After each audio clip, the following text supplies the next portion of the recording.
more of this. Hey, D Dayve.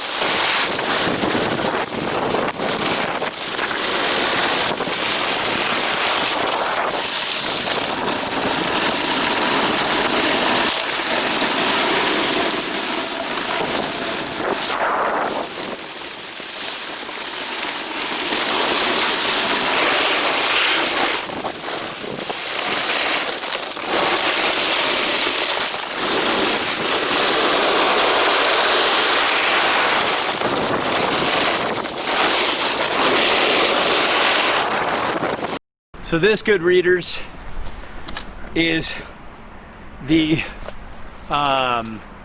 D Dayve, D-A-Y-A-V-E, I believe.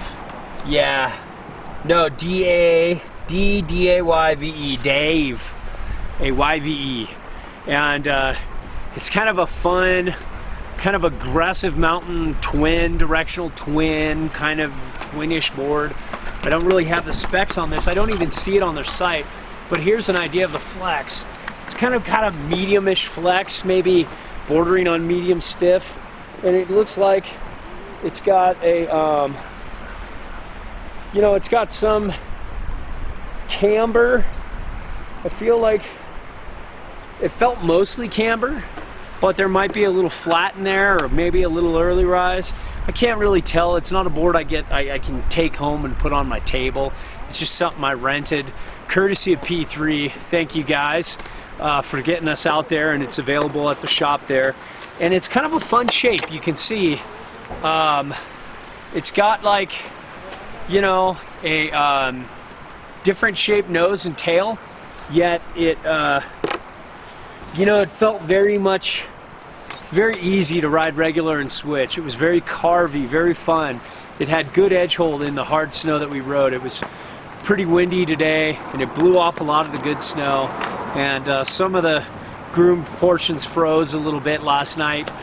So it was a fun varied conditions to test kind of like the total personality of a board, how it rode in soft snow, how it rode medium snow and hard snow. And Jimbo rode it, and his comments were, he had to bail early before review time, but his comments were a little difficult to butter, but really good pop, and fun turn initiation. For me, it felt kind of medium-ish, and for Jimbo, it was a little better. I think this is kind of more on the mid-wide side of things, just a little bit.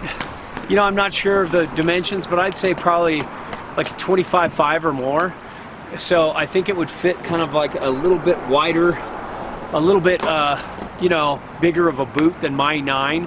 I think that's why Jimbo liked it in 11, and I think it was more like medium quick for him, where it was more like medium for me. But I had fun carving on this. I had fun riding switch on this. I felt like it had good pop. And butterability was a little tough and a little bit of work, but I think this is like, I like D-Day's kind of style of ride and their personality of the boards underfoot, especially for this price point. It just had a lively, poppy feel. It seems like a great board to take and hit kickers and pipe with, and just go out and hit the mountain and just ride it regular and switch. I don't know if this has a setback on board. When I return it, I'll check and see, and I'll take the bindings off, and I'll kind of do a little test to see, how far you can set it back on board, and I'll put that in the writing down below. So check that. Actually read the review if I take the time to write it, please. But I know a lot of you fuckers just watch the video and then ask me questions because there wasn't something on the video. A lot of time I get some afterthoughts, and I write it down there. So look down there. But enough bitching. This board was bitching though, and I thought it was a good ride. I thought it was fun. It paired up well with the Atlas. I felt like it was just enough to give it, these are pretty responsive bindings, the Atlas, and it gave it just enough to kind of get it going. And all in all, I just feel like good personality, good speed, just a kind of a fast, fun, aggressive mountain freestyle ride that I think a lot of people could appreciate if they're just looking for a mostly camber ride. Feels like it's definitely mostly camber, maybe just a touch of early rise. Now that I'm looking down this way, There's a nice bow, and then it seems to maybe transition out just a bit. So I don't think this would be ideal in powder, but I think it's just a great like daily driver for those kind of mid-widers, or like kind of like maybe a 10-ish and up, maybe a 10 to maybe even a 12. I don't know. Seems that way, but you know, I'll have to check the specs, but there's a lot more room on this. You know, guys who just like to ride pipe, hit some kickers, ride the mountain regular and switch. It takes it switch pretty easy. So there you have it. That's the D Dayve.